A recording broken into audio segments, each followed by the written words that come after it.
19-year-old woman leaves her Omaha apartment late at night. She tells her roommate she's going to see someone. At 11:48, she makes a call. After that, no one ever hears from her again. Her name is Jessica Jo O'Grady. When she stops answering calls, stops showing up for work, and leaves behind her apartment, her belongings, even her cat, her family knows something is wrong. Investigators focus on the last place that she was believed to have gone, Christopher Edwards' apartment. Inside his apartment, they find blood, not a small amount. Blood on the mattress, blood on the walls, blood on the ceiling. Testing later indicates that it belonged to Jessica. Prosecutors will argue that what happened in that room was violent, that it was fatal. But there is one thing they never find: Jessica herself. Welcome back to Dark Dialogue, the podcast where we unravel the shadows of the human mind and dive deep into the mysteries that haunt small towns and big cities alike. I'm your host, John. And I'm Angela. Together we shine a light on the stories that keep us up at night, the unsolved disappearances, lives stolen too soon, and the questions that refuse to be buried. So we have a case where something clearly happened, but the one thing that would answer everything is missing. Yeah, exactly. So tonight we're in Omaha, Nebraska. 19-year-old Jessica O'Grady leaves her apartment late at night to meet Christopher Edwards. Now, according to investigators, she makes it there. After that night, she's never seen again. So this isn't just a disappearance. He was actually convicted of murder.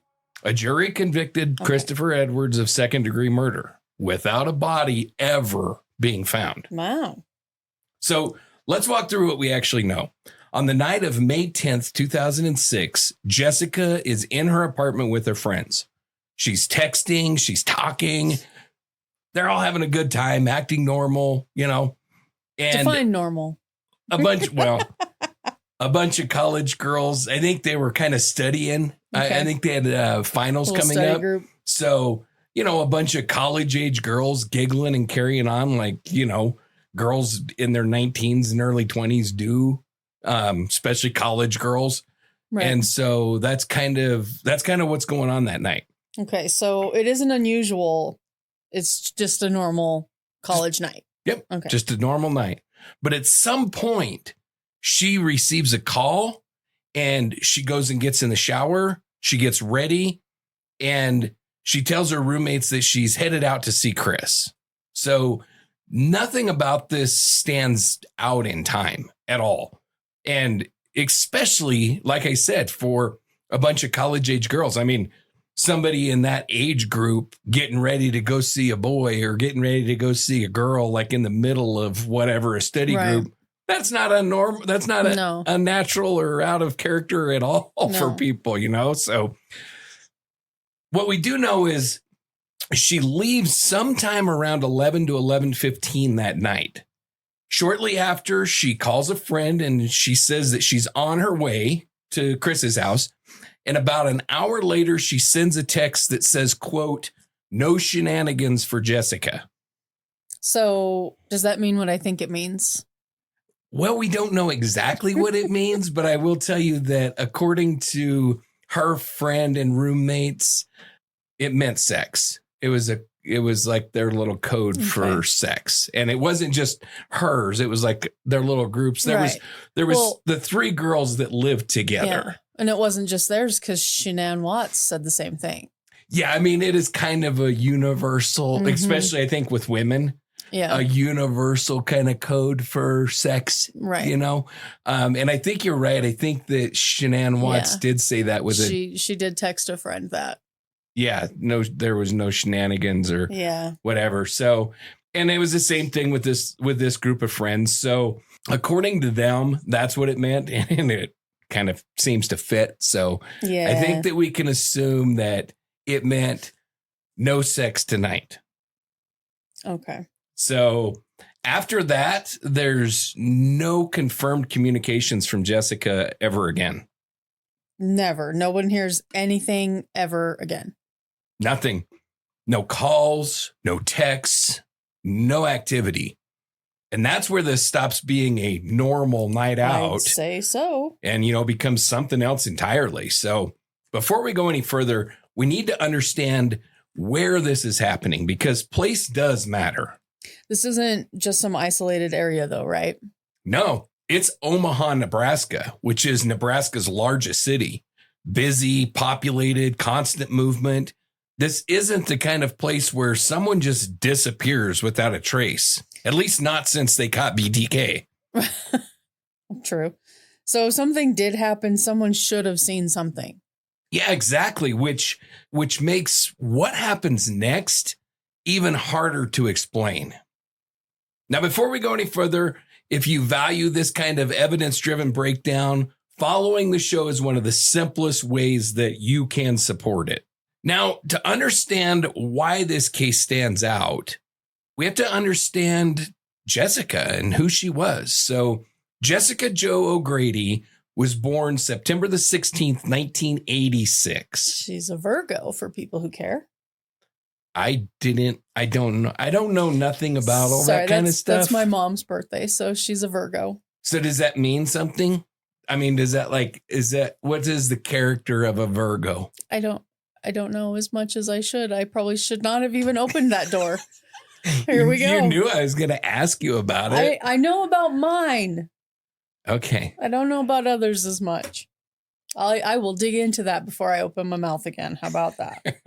Okay, well, no, I mean, good on you for even knowing. I don't know any of them. I know that Sagittarius is December because that's me. Yeah. That's about the extent of my astronomy knowledge. Okay. She came from a really close-knit family, and she had an especially strong relationship with one aunt to the point that the aunt felt like her mother. And they were relatively close in age for an aunt and a niece. Mm-hmm. I want to say 15 years difference. So the aunt was 15 years older than Jessica. Now, my nephew is like 5 years younger than me. So when I say relatively close, I mean relatively. Yeah. But 15 years is pretty close for an aunt and a niece and some families are big enough. My mom has an aunt who's younger than her. Oh, yeah. I mean, it's common. It's not that unusual. But my only point is when they were younger, they felt more like a sisterly right. kind of relationship. And then as the more aunt bonded than more bonded than if there was a 25 or 30 year age gap. And then as the aunt got into adulthood, then she became more of she described it as a motherly relationship. The aunt described it that way. Okay. I kind of think of it more like an older sister relationship, more like she was there kind of guiding her and helping her. I mean, because 15 years is just not a huge gap, but it's neither here nor there. The aunt said it felt like she was more her mom than her aunt. Okay. But the point that I'm trying to make is they had a really, really strong relationship. And it seems like... Well, then where was mom? She was there. She was there too. It wasn't like mom was absent. Okay. But you know what it's like, especially for girls. When you have... We have a lot of moms. Yeah. Well, when you have somebody that you can confide in that isn't your mom... Yeah. That can kind of offer you that guidance and stuff like that. Now, I saw nothing at all in my research that would indicate that Jessica had a strong rebellious streak or anything like that. So I don't want to set that impression that, she was like rebelling against mom and that's why it was just a close relationship with somebody that's not old enough really to be a parent. Technically, a 15-year-old could have a baby.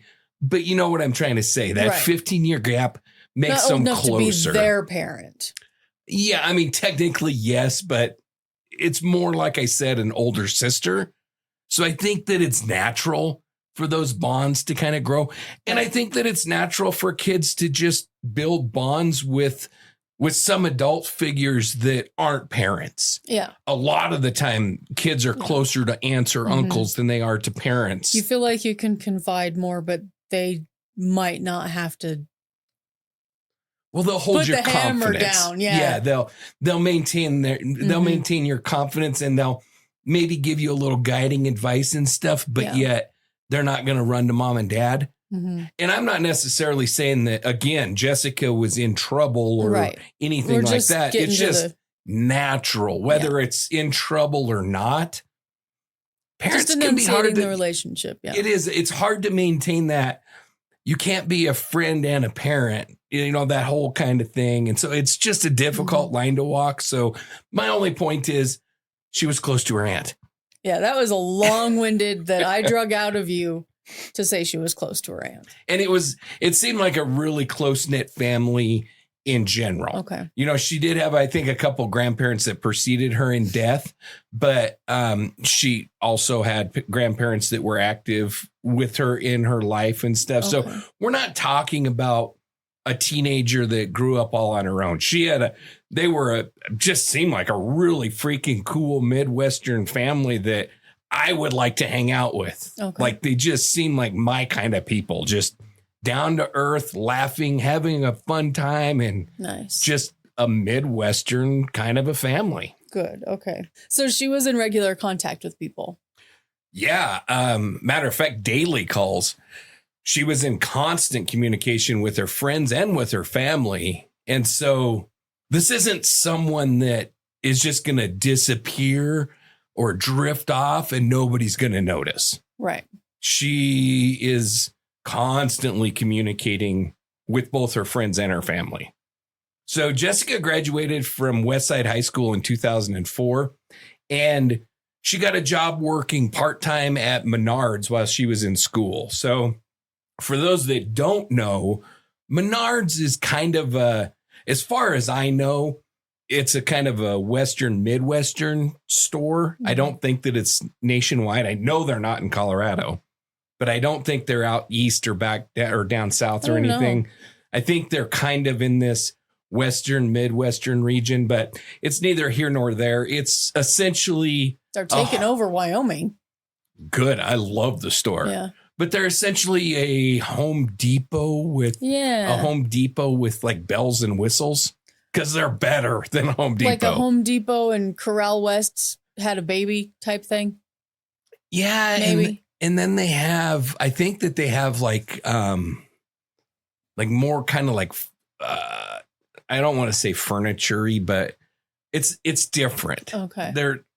They what they have is definitely different, but I've wandered through one. I just didn't feel any different than like you said, a Home Depot with a hint of World Market or something kind of. I can tell you their electrical supply section is way different than Home Depot. It's so much better. As the electrician, this is good to know.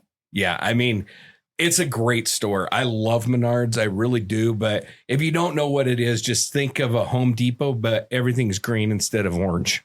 Okay. I'm getting you off on a lot of tangents tonight. That's all right.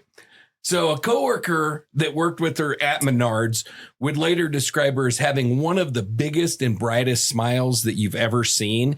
And if you look at pictures of this girl, I have, yeah. I mean, she does. It is just one of those smiles that just kind of draws you in, I mean, and she seems like the kind of kid, and she was described actually as the kind of kid that was just always smiling, just always happy, always looking on the bright side of life, never really down in the dumps, just like so many of these victims that we talk about, just a really unusually awesome person. Yeah, it's always.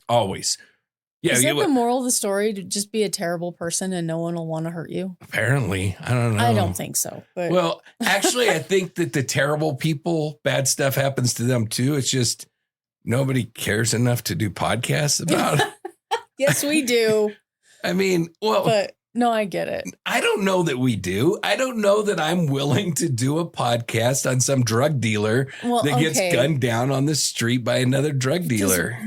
That's... But that's collateral damage. That's the difference. That's the point that I'm making is if you put yourself, I'm not saying like if you're a prostitute or something like that, that's not what I'm saying. I'm saying if you make a decision I'm helping you dig a hole. No, I'm saying that if you make a decision to join the mafia and you end up wearing concrete boots. Don't expect me to do an episode about it because talking about you freaking did it to yourself. That's what I'm saying. So what we're saying is she's the kind of person that people remember. Exactly. Okay. Yep. Very kind-hearted, just very people-oriented, loved children. That's one thing that's a reoccurring theme that's going to come up with Jessica is she just loved children. Coached her niece's softball team. Aww. Yeah. So, and then we'll get to it, but she was going to become a teacher. Like she was very geared towards children. Okay. So after high school, she enrolled in the University of Nebraska at Omaha.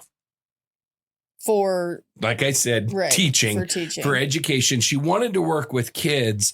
And then, and like I said, she helped coach her niece's softball team. She spent all kinds of time around younger family members. Like if there were kids around, Jessica was hanging out with the kids and just, she just loved kids. She was an adult that wanted to be at the kid table.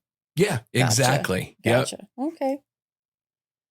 So that's the consistent part of her is she was just always doing, not just saying. Right. Okay. Yeah, she actually adored children and she wanted to spend time with them. That's just who she was. Damn it, we need more people like that on the planet. Yeah, exactly. She was dependable. She was social. Like I said, she had a lot of friends. It seems like she made friends easily. And you know, somebody with a big radiating, inviting smile and a cheerful attitude, they kind of make friends easily. That's just kind of goes along with it. Apparently, she was very easy to talk to. She's just a kind person, the kind of person that people gravitate towards, the kind of person that people are going to notice if she's not there. So not the type that someone who just disappears and no one pays any attention. No. Gotcha. When Jessica stopped answering calls, people noticed immediately. So before the asshead of this story, Christopher Edwards enters the picture. Why does that get me every time? I don't know for sure. But anyway, there's a couple of other relationships that stand out that we need to talk about. So we talked about her going to work at Menards. And while she was working at Menards, again, it's like a Home Depot. So you got a whole bunch of aisles all kind of lined up together. Mm-hmm. She worked at this register and this other young man, whatever you want to say, worked at this other register. So in between customers or whatever, they kind of started chit-chatting together and we whatever, joking, carrying on, all the things. However it transpired, they met at work and they ended up starting to date. Okay. And his name was Chase Bates. And so they dated for a while, but the relationship, they actually ended up moving in together. They lived together for a short period of time. The relationship lasted about a year and a half. So is this her first serious relationship? From everything from everything I could find, it appears that way. Based on age alone. First serious enough to live together. For sure. Yeah. You know, I don't know if she probably dated in high school. I would imagine probably went to the senior prom with some guy, probably had a 7th grade boyfriend, but none of that's really relevant at all to the story. And it's not something that's. I mean, as radiant as you say she is, there's no way she didn't date, but this is the first. Yeah. And she was a cute girl, you know, so I got to imagine that she had boyfriends and stuff throughout the years. But as far as what makes it into the public record, the 7th grade boyfriend, probably not going to do that. The guy that took you to winter formal, probably not going to end up in the newspaper.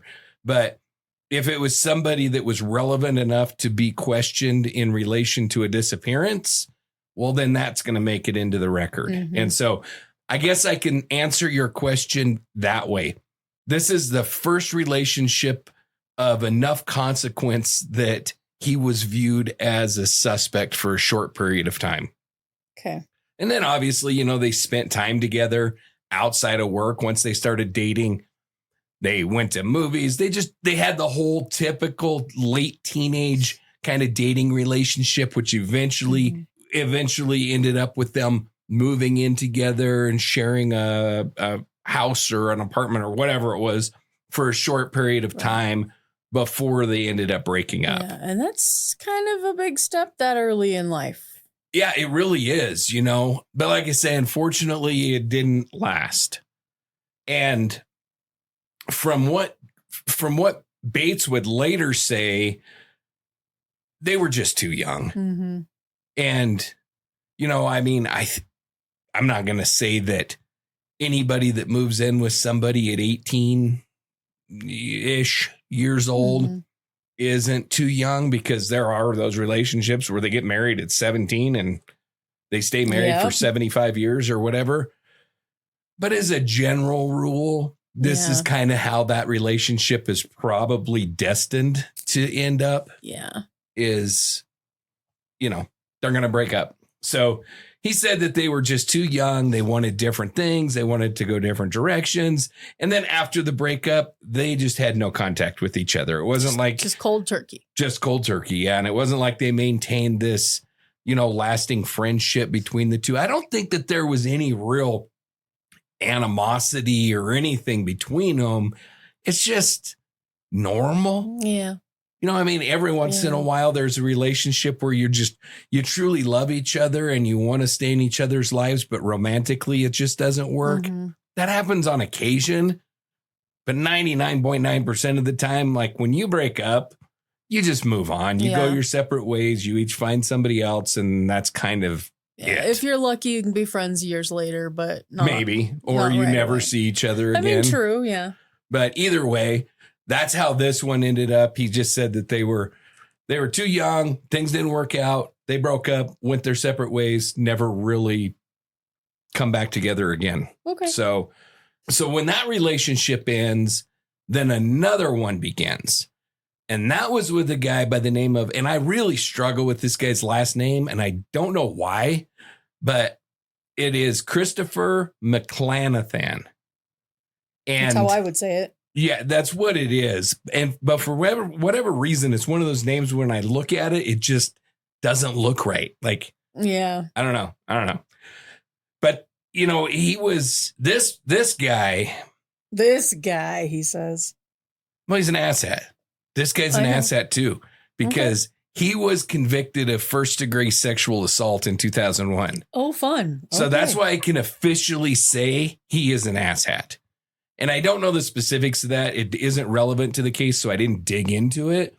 But I can tell you that he is classified as a level 3 sex offender in Nebraska. Did she know that? I don't know. I couldn't tell, but I think so. I know that her roommates didn't love the guy. Okay. But I don't know if that's why. I couldn't confirm for sure that she did know that.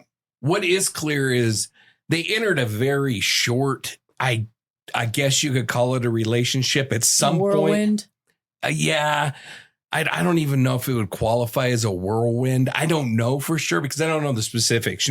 Typically when I think of a whirlwind relationship, it's like super passionate and you just can't stand to not be with each other. I don't know that it was like that, but I don't know that it wasn't. Okay. I just know that they had a very short kind of relationship. They did live together at some point, but it was for a short period of time. Okay. So that didn't last. It was described as a very short-lived relationship. And according to the people around Jessica, they were all freaking relieved when it ended. So it just wasn't a good situation. Yeah, I don't think so. They her roommates and stuff. I don't know that they actually described him as creepy, but they gave that impression. When there is, I think this is probably, well, I think it's both the same for guys and girls. It's just a little bit different. Like with guys, you would be like, this woman's freaking psycho. You got to get away from her, man. She's nuts. Okay. And I think with women or with girls, it's more like, this guy's creepy. Yeah. There's something wrong with him. He's kind of giving me an ick. It's a little, behind her. Mm-hmm. Guys are just like, she's a psycho host beast, man. Get the hell out. Run. I haven't heard that in a long time.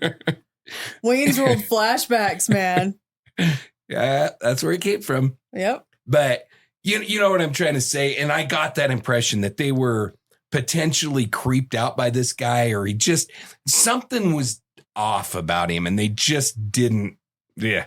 Okay. So when that relationship ended, they certainly weren't sad that they weren't going to have to tolerate him being around anymore. Okay. Understood. So after that relationship ended, so just to kind of reground everything, she graduated high school. She moved in with Bates. They lived together for a while, got in with Christopher McClanathan. They lived together for a short period of time. After that relationship ended, she moves in with her two female roommates and friends. They were friends before the whole roommate situation. Okay. They grew up together. I don't know exactly like what ages. I think the one said that they had been friends since like childhood. Okay. The other one, maybe like junior high or middle school or whatever they had at that time. But that kind of, I don't know, maybe 13, 14 age. It seemed like that's about when so you're talking about three friends that have been friends for a long period of time. They didn't just meet in college. They're not living on campus. Gotcha. They have off-campus housing. They all grew up in Omaha. So none of them traveled for there. So that makes sense of them being bonded more, for them to be like, this guy's gone. Woohoo! 100%. Okay. Yeah. And then ironically, all three of them were studying education as well. So they all three wanted to be teachers. They all three are friends. They all three live together. So it just really seemed like a much better situation for sure. It's like the quintessential college experience. Right. Yeah. Storybook college experience. Yeah. Right, except for the whole living in the dorms thing or whatever. True. But yeah, exactly. And so that puts Jessica back in I would say a more stable environment. She's closer to her friends. She's closer to her routine. She's not at that age when you're in college, or even if you're not in college, but especially when you're in college, I don't care what anybody says. Relationships are a distraction from what's really important in your life at that period of time, which is getting good grades and studying and getting your education. But it's a rite of passage. Oh, of course it is. Yeah. We all do it. And we all make these mistakes. Yes, we do. But that's how we learn. My only point and my only reason for saying that is this puts her in a position where at least she has a home base that is grounded and where she can kind of focus on that kind of stuff instead of, Yeah. So by this point, she's already had one normal relationship and one that not so good, concerning. Right. Okay. 100%. And now she's back in a place where things seem to be getting steady and normal and what's the word I'm looking for? Stability? Yeah, stable again. Okay. And that's where Christopher Edwards enters the picture. Wonderful. So he just mucks it all up. Oh, he totally mucks it up. Okay. Yeah. This guy's a total piece of shit. So I can't wait to learn about him then. So after Jessica worked at Menards, she got a job at the Longhorn Steakhouse. And I don't know any of the specifics around, why she changed jobs or whatever. Maybe it paid more. I don't know if she was a waitress or a server or a hostess or whatever. I don't know. I do know that if she was waiting, it probably was a big raise for her. Because waitresses make tips, and maybe everybody in this restaurant makes tips, because in some, restaurants they split tips. So I'm guessing that it was probably an opportunity for her to make more than being a checker at the Menards is my guess. And her charisma probably helped that a lot. Yeah, she was probably a great restaurant worker wherever she fell in. Very warm, inviting. Mm-hmm. Yep, exactly. Unfortunately, Christopher Edwards worked there as well. And so again, and this is nothing new. And this is definitely nothing unique to Jessica. A lot of people meet their significant others where they work. I mean, shit, we spend the vast majority of our lives at work. So it's not that uncommon at all to develop. Work family is a thing. Yeah, 100%. It's not at all unusual to develop a crush and possibly a relationship with somebody that you work with. So they knew each other through work, and they'd been interacting in the weeks that led up to her disappearance. I mean, interacting puts it mildly, but we'll get into all of that. What he's saying is he's definitely not a stranger. It's someone she already knows and is in her life. 100%. Yes. And according to the people that were around her, namely her roommates, a lot of information comes from those roommates for obvious reasons. That's who's around her all the time. Mm-hmm. That's who's in contact with her all the time. So, but according to them, she was talking to him on a regular basis around this period of time. So sometime in April of 2006, Edwards came over to Jessica's apartment, which she shared obviously with the roommates, and the roommates would describe the two as flirting with each other and stuff. And he ended up staying late that night, or staying the night. I wasn't entirely sure. I can tell you that the next morning, his clothes were apparently still on the living room floor. Well, then. And his shoes were still by the door. So if that tells you anything. Tells me we've moved past coworkers. Yeah. So this is already becoming something a bit more personal than somebody you split tips with. Right. And we also know that Edwards is also at the apartment again on May 9th, which would end up being the day before Jessica ended up disappearing. So there is contact right up until the night she goes missing. Exactly. Yeah, this isn't distant. It's immediate. And then on May 10th, Jessica is talking with Edwards throughout the evening, texting, communicating, focused in on him. So he's her plan for that evening. He is, yeah. And at some point, like I said earlier, Jessica receives a call. So I can picture it. I'm sure you can picture it. I'm sure the listeners can picture it. Mm-hmm. You've got a group of girls sitting around studying, gossiping, giggling, whatever it was they were doing. And one of them is constantly on the phone.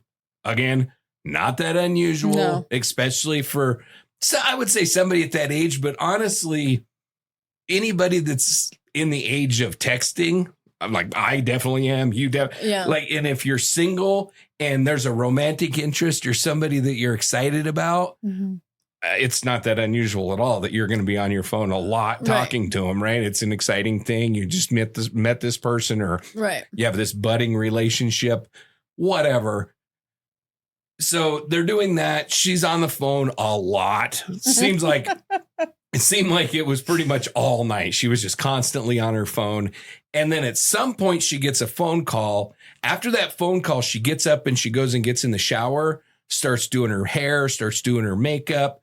She gets ready. And then she leaves her apartment and she tells her roommate that she's going to Chris's place. And then she says, quote, "Wish me luck." Which doesn't sound like a casual encounter. I would agree. Yeah, it doesn't sound like she's just casually dropping by. There's some intention there. Right.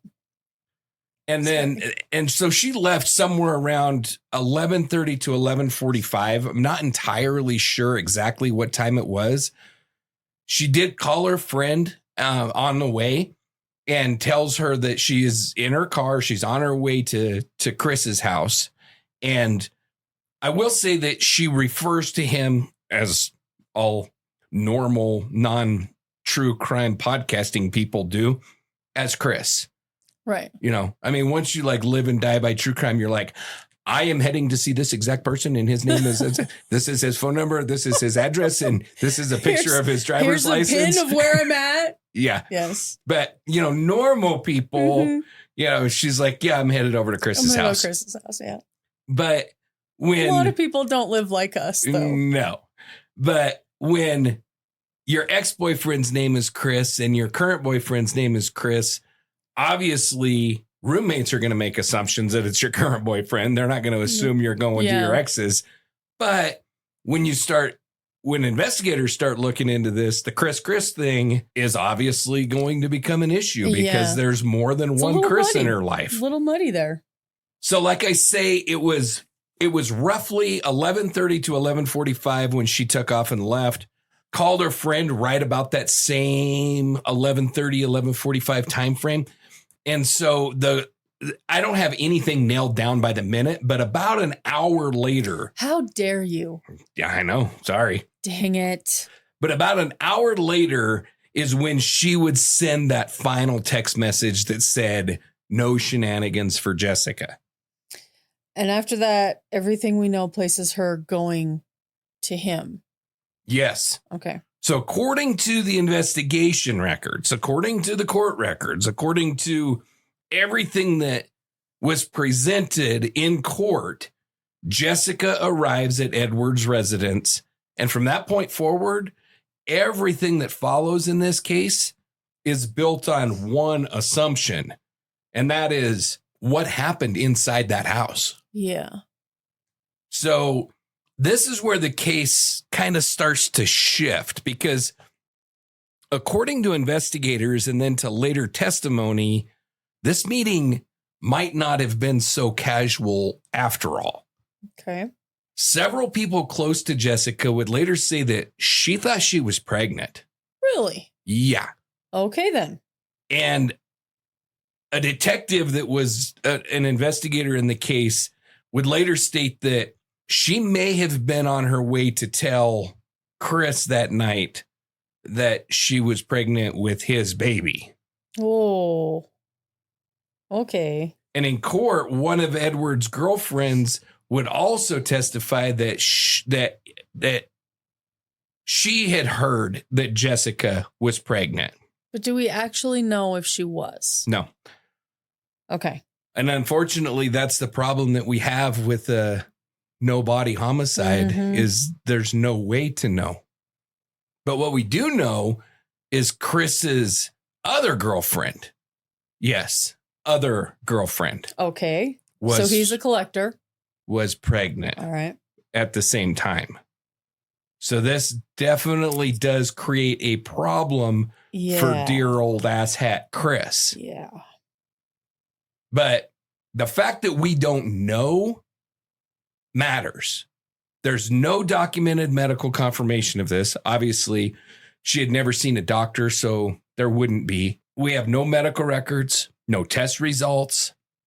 What does exist are the statements from her friends, from the people around her, from investigators, and then from people with inside Chris's own circle. So what we do know is this is something that she believed, and then other people assumed later. Exactly. Okay. But even without confirmation, the idea itself is important. Because if Jessica believed it, or if Edwards believed it, then that meeting wasn't just routine, or likely was not just routine. And that changes things. Changes things considerably. Yeah. And, I'm not telling you anything you don't know, but, I think women typically know. Now, I'm not saying that there's not women that play this stupid game of tell guys that they're pregnant. Yeah. Jessica didn't strike me as that way. But typically women know, and so the idea that she thought she was pregnant. Yeah, she could have thought she was pregnant and wasn't pregnant. I think she was probably pregnant. And it wasn't like I found out yesterday. This seems like it had been going on for quite a while because I don't know about quite a while, but it was something that had at least settled with her because her roommates said that, she was apprehensively excited. Like this wasn't a girl that was totally freaked out, didn't know what the hell she was going to do. This was going to screw up her entire life. But that was not at all the way that her friends and roommates described her. She was excited about, I told you, she loves kids. Yeah. She lives for kids. So, the idea that she was going to have one of her own, probably not the most opportune time, but the way that it was described was Jessica was okay with it. She was going to work through it. She was going to do what she had to do. She wasn't freaking out. She wasn't panicking. So I think that that's an important context to set, because just to put an all too blunt of a point on it, if that's the case, abortion at that point is kind of ruled out. Right.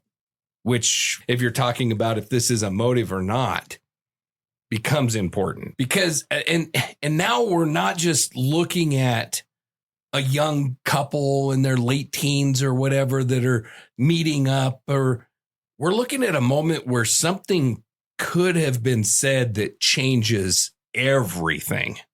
So from here, the timeline becomes very simple, and that's what makes it difficult. So Jessica leaves her apartment. We talked about that. She's headed towards Chris Edwards' residence. We talked about that. She tells her roommates where she's going. She calls a friend when she's on the way. She confirms that she's in the car. She's going to Chris's house. About an hour later, she sends that final "no shenanigans for Jessica" text message. And then that's the last anyone hears from her. Yeah. Okay. After that, no calls, no texts, no activity. Nothing places her anywhere. And nobody reports seeing her anywhere? No confirmed sightings, no verified contacts. So at this point in the timeline, everything really narrows down to just a single question. And that is, where did she go after she left her apartment?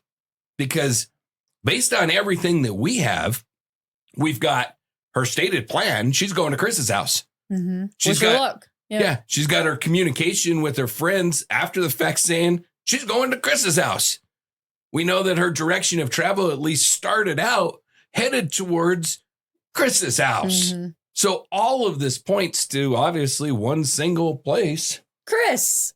Yeah. And his house. Asshat's residence. And according to investigators, she makes it there. And from that point on, there's no movement away from that location. Nothing that's been confirmed anyway. There's no evidence that she ever left. And when I say Chris's house, I need to be very specific. No. Chris lives at his aunt's house.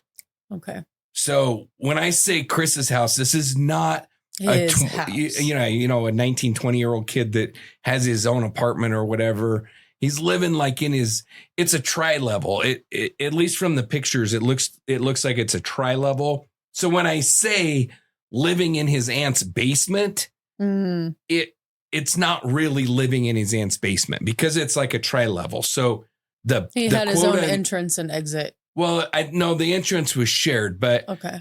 Do you know what a tri-level is? It's those houses where you like walk in and you go to the left and it goes upstairs and you go right. And it's immediately like it's like a half. Downstairs. It's like a half stairs. Okay. And so when you're in the quote unquote basement, there's still like windows that look out. Okay. That look straight out. You're like it's the top of your underground. head is level with the ground. And some tri-levels then go down another level into a traditional basement. Others, though, that is the lowest level. From the pictures that I've seen of the residence, it's a pretty standard tri-level place. So when I say it's the basement, it's not really like a basement. It's more just like a lower living room or lower area of the house. Hopefully that makes sense. So, but I think that's important because his aunt owns it. His aunt lives there with him, all of this. So it's not like she's going to his personal private apartment. So there should be a witness, you would think. One would think. But anyway, to answer your question, there's no communication that suggests that she ever went anywhere else. So the timeline, it really does something important here. Because it stops expanding and it actually starts closing in. Right. Everything's now centered in the Aunt Chris location. Okay. Exactly. And from that point forward, the case is no longer about where Jessica might be. It really becomes about what happened after she arrived there. Okay. So from here, we've got Jessica at Chris's house, we think, at least. We can't, it's been proven in a court of law, but, as far as absolutely objective evidence, we have no objective evidence saying exactly that she arrived at Chris's house that night. We'll get into some evidence that says pretty objectively that she was there. Yeah. But Okay. from that point on, Jessica disappears.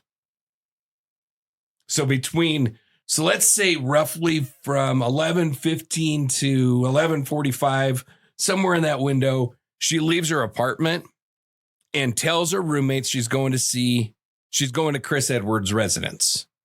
11:48, she actually makes a call to Edwards. And that is the last confirmed activity from her phone. After that, she's never heard from again. And at that point, no one knows anything is wrong yet. No. At that moment, it just looks like a normal night. And, she's 19 years old. So it's not like her roommates are going to be like, wake me up when you get home. You know, I mean, they're all grown adults and they're going to go do what they want to do. And I didn't get the drift from this group of girls that when I say this, I don't mean that they were like running around or they were slutty and that's not the point that I'm trying to make. The point that I'm trying to make is they didn't seem like it was that unusual if these girls spent a night away from the apartment or something. Maybe they went home to see mom and dad. I think like I said, all of them grew up in Omaha. So maybe they stayed at their folks' house some nights. Maybe they went there to do laundry and ended up just staying the night. So don't draw a conclusion from me saying that I mean they're like sleeping around. Right. I just mean it would raise no red flags. It would, as in almost any college living situation, it would raise no flags if they didn't come home that night. And that's kind of where we're at now. This doesn't at this particular point raise any red flags. Okay. But the next day, which is May 11th, Jessica doesn't show up for work. And that does immediately stand out because she's known as being very responsible. She did not miss work. So that one stands out immediately. Yeah, it's not normal. No. Gotcha. So that's kind of where the concern starts. Her coworkers obviously notice that she didn't show up for work. And again, that's not usual for her. And then her family begins to realize that something's off. Her friends or roommates, they start to realize that something's off because she has a cat that she just absolutely loves this cat, right? So different people are attached to different animals and attached in different ways and whatever. Jessica seems like she was a cat person and was very attached to her cat. For some reason, I want to ask if you know the cat's name. I did, but I don't off the top of my head. I didn't expect you to know. I just thought maybe you did. It's actually in my notes, but I don't remember it off the top of my head. I didn't think it was going to be relevant. Are you new? Apparently. I mean, it would be worse if it was a dog. I'd be very upset with you if you didn't know the dog's name. So let that be a lesson to you moving forward to always know the dog's name if you can. Do my best. That's going to be my number one concern when I'm researching true crime. Name? She's going to ask me. But, the fact that she left this cat with no instructions to take care of it or anything, I mean, she's the kind of animal owner that, she's a responsible pet owner. Walks you through every minute of how to take care of it. She's not going to leave without having made arrangements for somebody to take care of her cat. Even if they all live in the same place, she's not going to just dump the cat on the roommates. Mm-hmm. This has been shown time and time again with Jessica. She's responsible. If she leaves and the cat's not coming with her, she's going to make sure that somebody's in charge of taking care of her cat while she's away. Right. Okay. So that raises some red flags. And then over the next several days, she has no contact with her friends, her roommates. She has no contact with her family. She doesn't come back home, obviously. All of her belongings are still there. The cat is a huge one. And she's just gone without a trace. Yeah. And so that's really what escalates everything. So she doesn't pick up her paycheck from work. And, everybody that works for one reason. Right. Because you're getting your paycheck, right? Yeah. But this is even more, I think. It's not just because we're bored all day and we need something. Exactly. But I think this is even more relevant with somebody this age because it's not like they have huge savings accounts that they can draw off of or something. Like she's got to make her rent. She's got to put gas in her car. She's got whatever expenses she's got. Like, you know, you're nickel and diamond in college. 100%. Yeah. And so she doesn't pick up her paycheck. That's a red flag. She doesn't respond to her calls and she doesn't surface anywhere. And, you know, there's no exact timestamps for any of these checks, but it's clear that concerns build over multiple days. It wasn't like the roommates woke up the next morning and just freaked out panicking because Jessica wasn't home, but it was more of a, and it's not that unusual when you're in a situation like this, because it's like I said, her family lives right there. So the roommates could easily assume, oh, she's probably with her parents. Her parents are probably used to not hearing from her all the time because she's a young adult just kind of getting started out on her own and all that. So it's one of those situations, unfortunately, where it takes some days for those people to kind of communicate with each other and to finally be like, have you heard from Jessica? Yeah, putting the pieces together. So, but at some point in those days, after failing to locate her, because they did start searching for her, they figured, well, maybe she ran off the road or had an accident or something. And so they kind of started doing their own cursory searches like families so oftentimes do, you know. Check all the usual haunts. Yeah, check their usual haunts, maybe drive the route that they thought that she would take and look off and see if a car ran off the road anywhere and that kind of. But after doing that for a few days, the family goes to the police, and it's actually her father that formally files a missing persons report. So making it not just random people trying to find her, but now it's official. Exactly. Gotcha. And I will tell you that the detective that picked this case up right from the beginning is a cop that I would not want after me. This dude is just, I don't know. There's something about him. He just strikes me like a take no shit kind of. And he said pretty much from the time that this file hit his desk, he knew something was wrong. This is not a case of, oh, she just ran off, give her a few. That is not the case at all. This is not law enforcement that you're upset with this time. I'm very upset with some law enforcement in this case, but not this guy. But not this guy. Okay. No, actually there's, I think, a couple of the two main investigators in this case. I think both of them are really solid investigators. I didn't come across anything. They took it serious right from the get-go and dove in and really started searching for this girl. Good. Under the assumption that that she had met with foul play. Something had gone wrong. Okay. And so they immediately began constructing her last known movements. They started identifying who she was last in contact with. And very quickly, Christopher Edwards becomes a part of that picture because for obvious reasons, I don't need to go explain why. He's obviously going to be one of the primary people of interest. And then on May 16th, 6 days after her disappearance, there's actually a major development in the case. Jessica's gray Hyundai Accent is found, and it's found parked near the Oakview Mall, right by her work, right by the Longhorn Steakhouse where her and Chris Edwards worked together. And that's not where she was supposed to be going. No. So that seems a little fishy here. Yeah, and who the hell's going to drive to a Longhorn Steakhouse at midnight? They're not open. Especially if they're not open, yeah. You know, I mean, I don't think Longhorn Steakhouse ever is open at midnight unless there's it's not a 24-hour. No, it's not a Denny's. So that night, she told people very clearly where she was going. It wasn't to go get a steak. She was headed to Edward's house. Not back to work.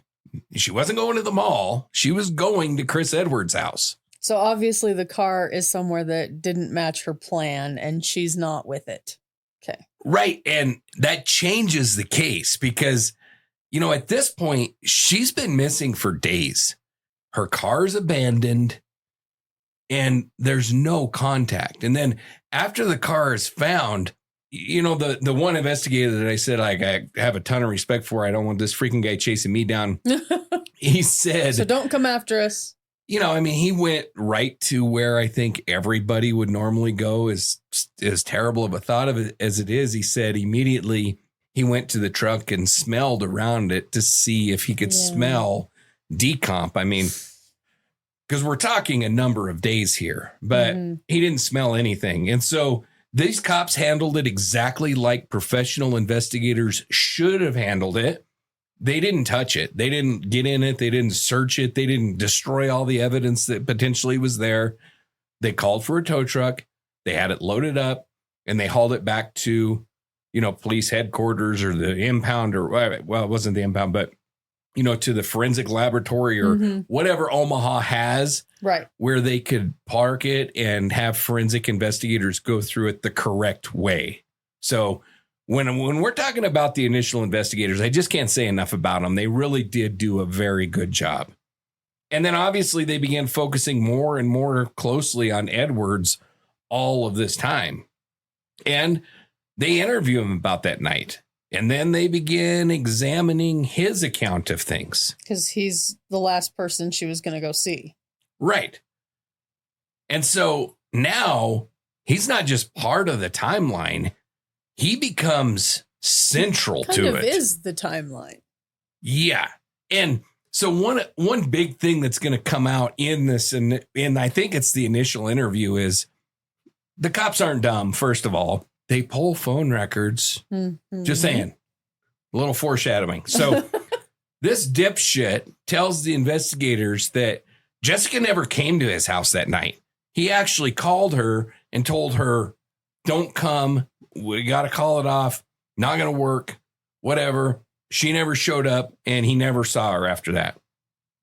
And crazy as it might be, investigators didn't just take him at his word at that. Wow. They actually pulled the freaking phone records. Holy and they said, moly. Okay, hold on a second, because Jessica actually called him. Yeah. Oh, wait. Chris actually texted Jessica the next day asking her why she didn't come. Oh. And so this is a major gaping hole in this asshat story. Yeah. Because you don't call somebody and tell them not to come and then text them, ask them why they didn't come. So you have a memory problem. Yeah. And so with the consent from his aunt, because again, this is her home, not his home, her home. So police conduct a search of his bedroom. And I don't know the exact time of this. I couldn't find exactly what day in time this initial search was, but I do know that it happened shortly after the car was found in that early interview with Chris. But okay, during that search is where everything changes. So obviously for that first search, they had consent. They didn't need a warrant. Mm-hmm. They go to the house where he's been living. Again, it belongs to his aunt. And let me ask you something real fast. Shoot.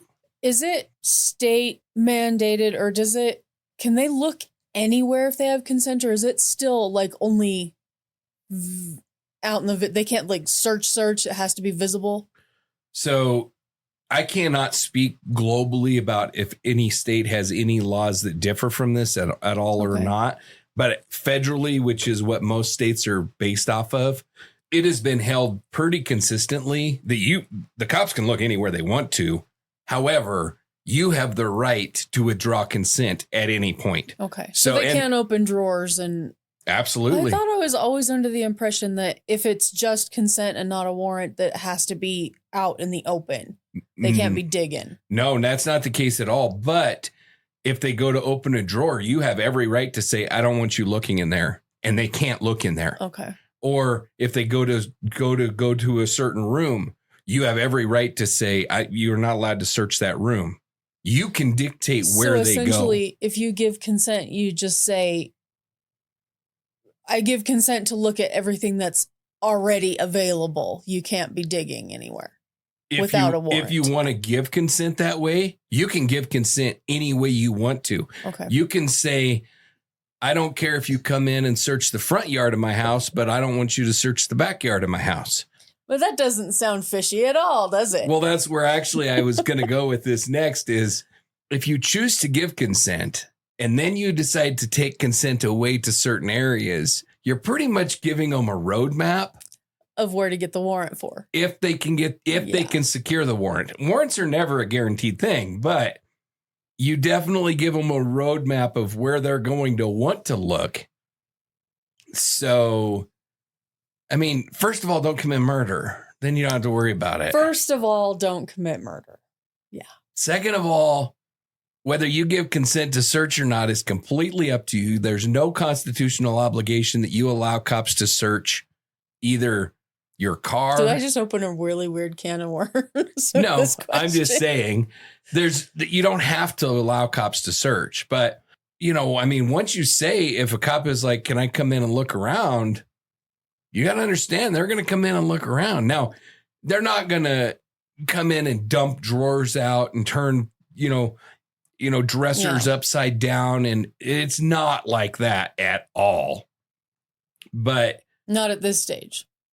Right. I mean, once they secure a warrant, if the warrant says that they can look in XYZ, they can freaking tear things apart to find whatever's in there. Okay. Once there's a warrant, everything changes. But during the consent phase, it's very much a courtesy that you're offering the cops. And so they're going to treat it as such.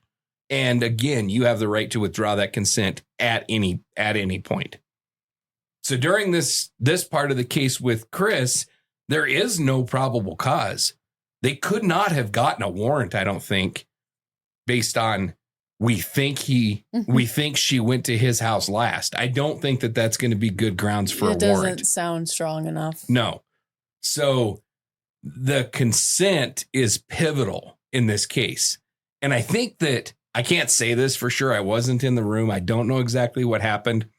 I think that the fact that he lived with his aunt probably worked against him because she was probably like, yeah, you can come in, search all you want to. Look at all the things. I'm good. Yeah. I don't know if he is, but I'm good. Yeah.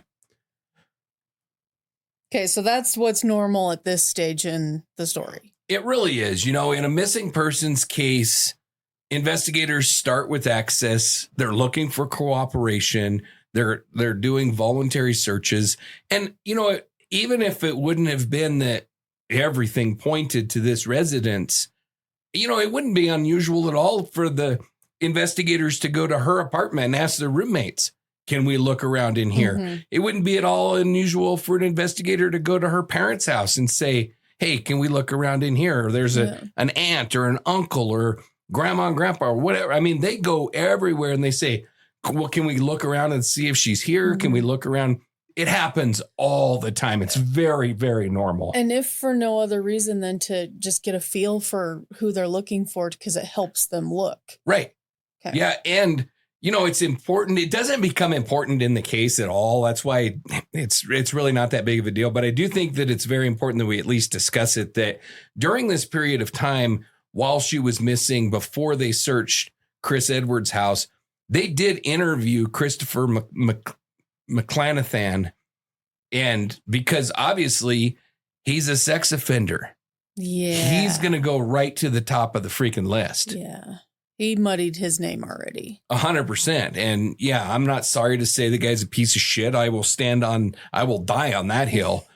But there was nothing. He's a convicted piece of shit. Yeah, he's an absolute convicted piece of shit.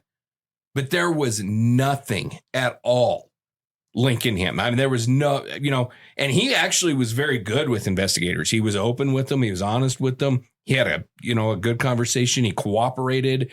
Like, he was not a piece of shit in this investigation. In that moment, and I guess I should clarify.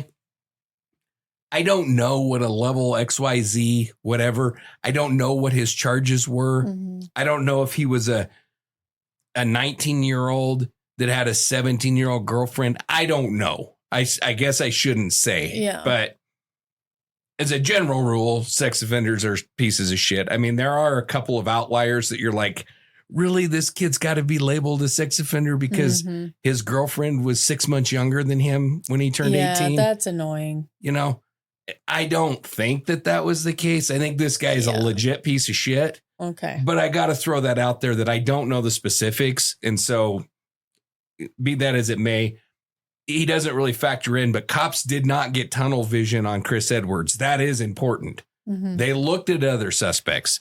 They talked to Bates and they talked to her. I mean, they really talked to other people. They looked everywhere, but everything points when a victim says, I'm headed here and they're never seen again. You've got to look there. Yeah. You know, that's the bullseye. Yeah. So during that search, obviously the record doesn't really lay out every detail of what they saw in their first pass.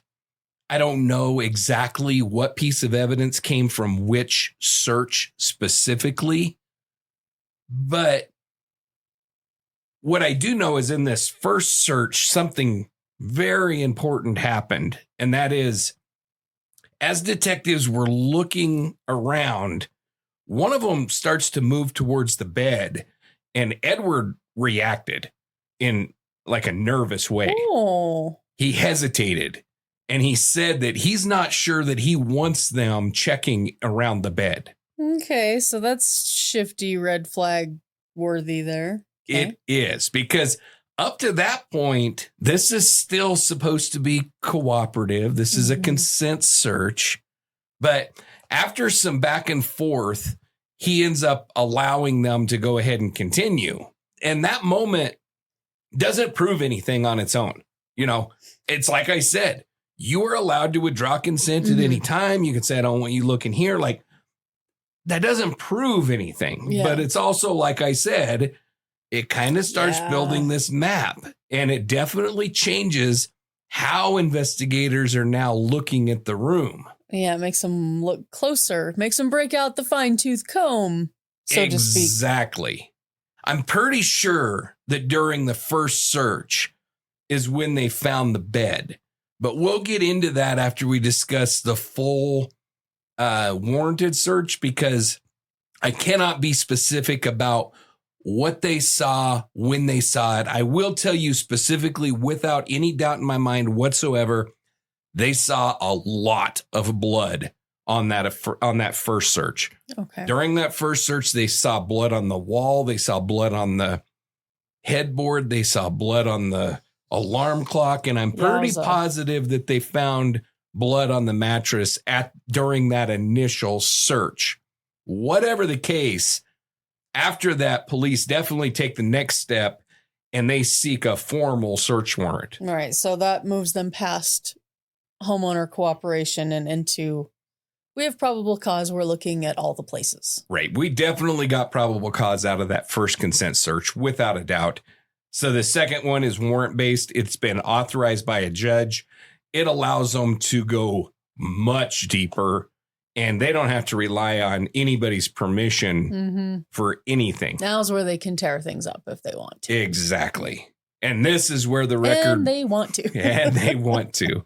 And this is where the record becomes extraordinarily clear, because inside that bedroom, they begin documenting what's there. And the mattress, you've seen pictures of the mattress, right? Yeah. They find blood on this mattress. And when I say blood on this mattress, I am not talking about 3 drops of blood. We're talking blood in all capital letters. It almost covers like an entire, I can't tell if it's a double or a queen size mattress. It's not a twin. It's not a twin. And it's not a king, but it's either a double or a queen. And we're talking about 95% of one side covered. Yeah.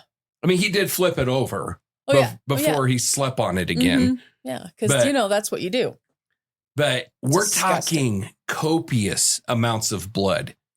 The amount of blood that you can't explain away easily. No. And that's just what's on the top. Like, this is a mattress. Yeah, they're sponges. They're sponges. Yeah. So this thing is going to be soaked in blood. Yuck. And he slept on it. Let's just flip it. We're good. Yeah, which tells you pretty much everything you need to know about this freaking piece of shit. But they got blood on the mattress. They got blood on the bed frame. They got blood on the walls. They got blood on the ceiling. This is not a small amount. This is volume. But even bigger than that, it's distribution. This blood tells a story. Mm-hmm. I don't know if you've seen Dexter or CSI or Dexter. any of those shows where they draw the little or they pull the little strings from all the different blood dots. And that's what we're talking about here. Analysts. We're talking about blood splatter all over this room, up on the ceiling, over the walls, all over the freaking place.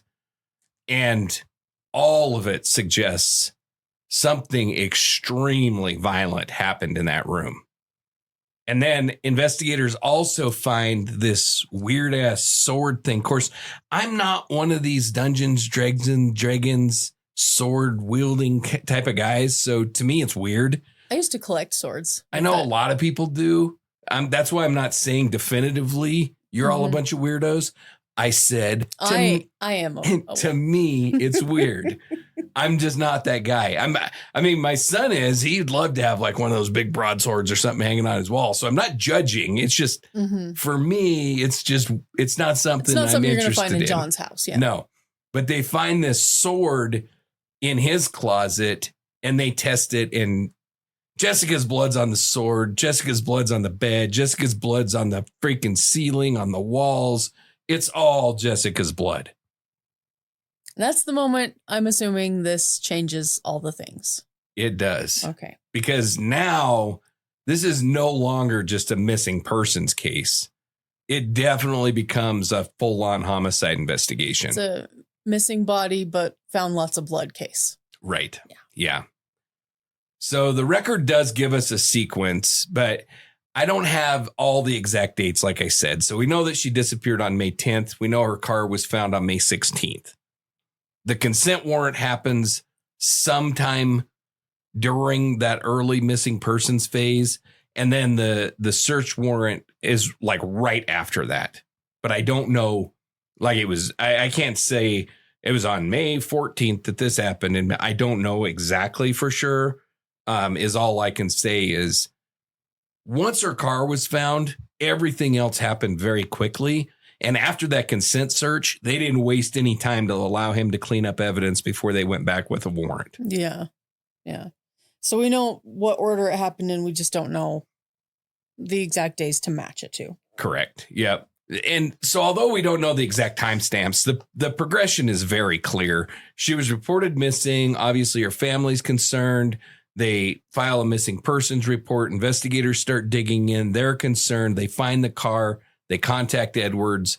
They get the consent search. They do the warrant search. And then they find blood everywhere. So from this point forward, the case is built on what was found in that room. So essentially everything comes back to that space. Yes, 100%. Because that bedroom becomes the center of this entire case. And from this point forward, investigators are no longer asking where Jessica is. They're asking what the hell happened to her. Because inside that bedroom, they're looking at the volume of blood found. They're looking at the way that it's distributed. Like I said, it's all over the ceilings, the walls, it's everywhere. And the fact that you get blood on the ceiling, that only happens really one way. That's not an accident. It's not an accident. I mean, yeah, I've seen some dogs that like got their tail cut or something. And when they start wagging their tail and blood starts flying, it goes everywhere. But there'd have to be a dog in this home. And the blood would not be Jessica's. Yeah. Yeah. So what they're seeing here really suggests a very violent event. Something that was contained within that room and something that does not match any kind of a normal or innocent explanation. And there's nothing placing her anywhere else after that night. There's no cameras, nothing. Nothing that's been confirmed, nothing that's ever been found anyway. So the case obviously begins to take shape. Jessica goes to Edwards' residence. She's never seen again. Her car is found days later. And inside the bedroom, there's her blood everywhere. So from their perspective, this isn't a missing person anymore, obviously. No, from their perspective, this is now a homicide investigation. There's really no reconstruction of exactly what they think happened in that room. It really wasn't laid out in court what exactly they think happened. There's no official narrative that lays out how the event started or what specifically occurred or the exact sequence of events. There's nothing like that. They don't have a full picture. They just have the result. Exactly. What they do have is the aftermath. And based on that, they reached an obvious conclusion. And that is that Jessica O'Grady did not leave that residence alive. So once investigators reach that point, the case obviously shifts. This is no longer a search. It's no longer an open-ended investigation. It becomes a case that is focused on a single person. And that person is Chris Edwards. So he's not just part of the timeline anymore. No, he really becomes the center of it. Based on the timeline, based on the location, especially based on what they find in that room, investigators move forward and they arrest this little son of a bitch and charge him. And that all happens before there's ever a body found. Yeah. And that's really what makes this case different, because even at the point of arrest, one thing has not changed. Jessica has never been found. No body, no recovery, no direct confirmation of how she died or that she died, only the evidence that was left behind in that room. So everything that follows this is built on that. Right. Okay. And that's where this case stands. A young woman disappears after going to a place that she told people she would be. Days later, her car's found inside the bedroom. Her blood's everywhere. And based off of that, they make an arrest. But even with all of that, there's still a huge thing missing. Yeah, answers about what actually happened or where she is. That's exactly right. There's no answers about what the hell happened, and we have no idea where she's at. And cases like this can start to become about evidence and then timelines and the charges. And this is actually going to become Nebraska's very first no homicide trial. And everything else kind of fades into the background. Yeah, I mean, it can, but it shouldn't, because before any of this, before the investigations or the courtrooms or the missing persons or the car being found or any of that, there was a person. Mm-hmm. And in every case, there's a moment where the investigation has to give way to something more important, because behind every piece of evidence, every courtroom argument, every headline, there's a real person whose life mattered to the people that loved them. And Jessica Jo O'Grady was a daughter. She was a friend. She was a young woman just beginning to figure out where life might take her. And like so many lives that are taken too damn soon, the story of her case can sometimes overshadow the person at the center of it. So for the victim tribute for Jessica, we chose the song Symphony.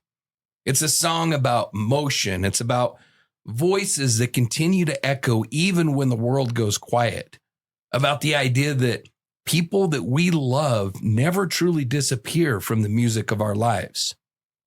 This is Symphony by the J.J. Hawk Band. And this is Jessica O'Grady. Jessica Jo O'Grady was born on September the 16th, 1986 in Omaha, Nebraska. From the beginning, she grew up surrounded by a large and deeply connected family. The kind of family where cousins, grandparents, aunts, and uncles weren't just relatives.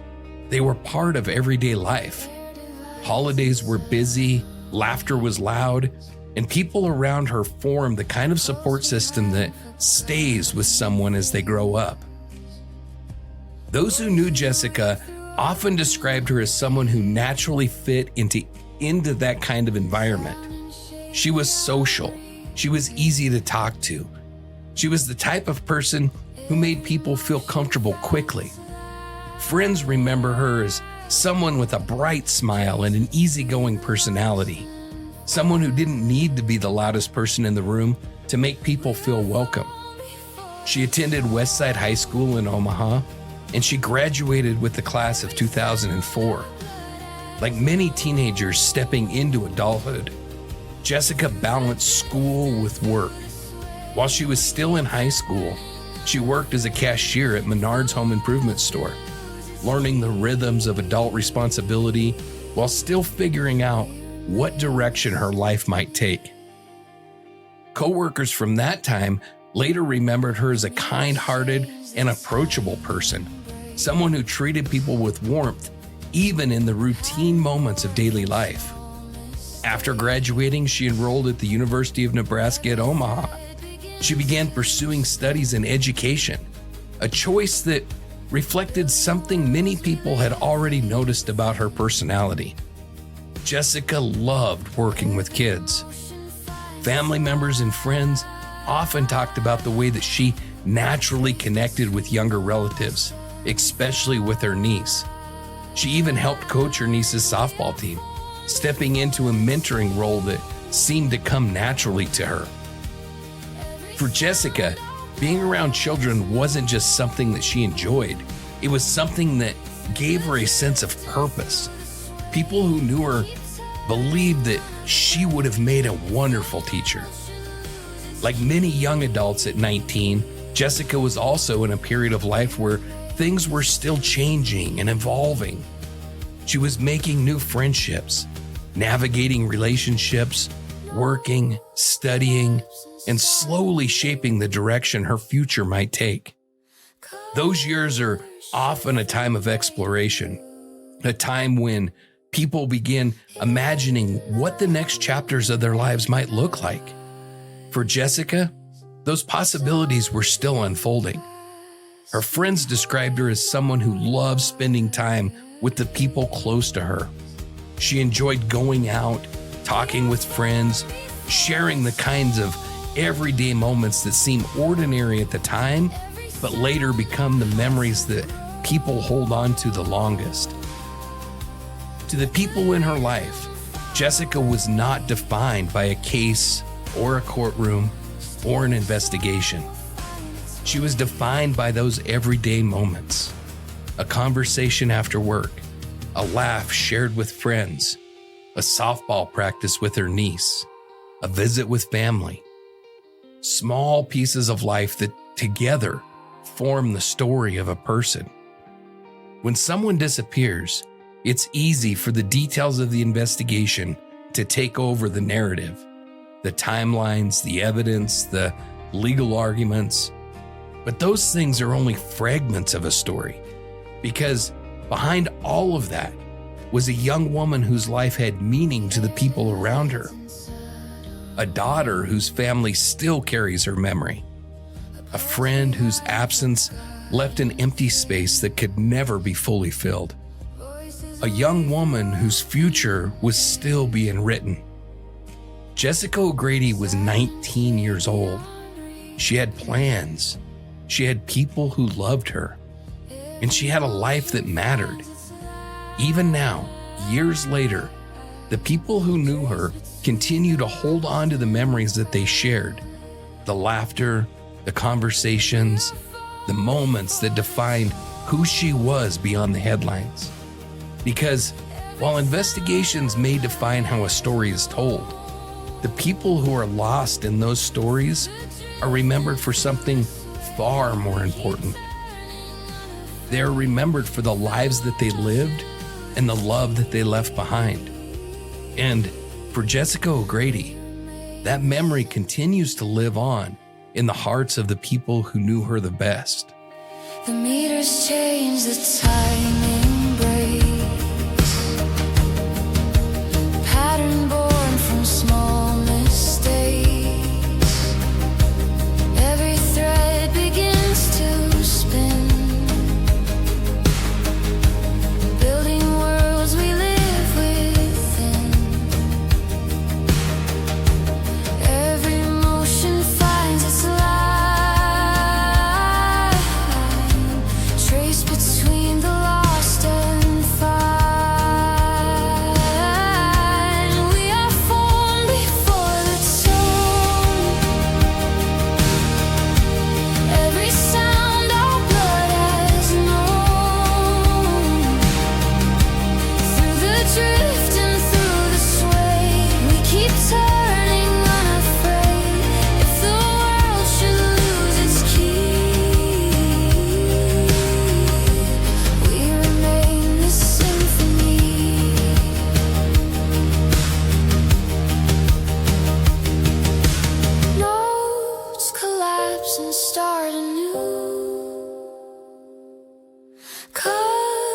shift from gray to blue. In the hum we recognize something vast behind.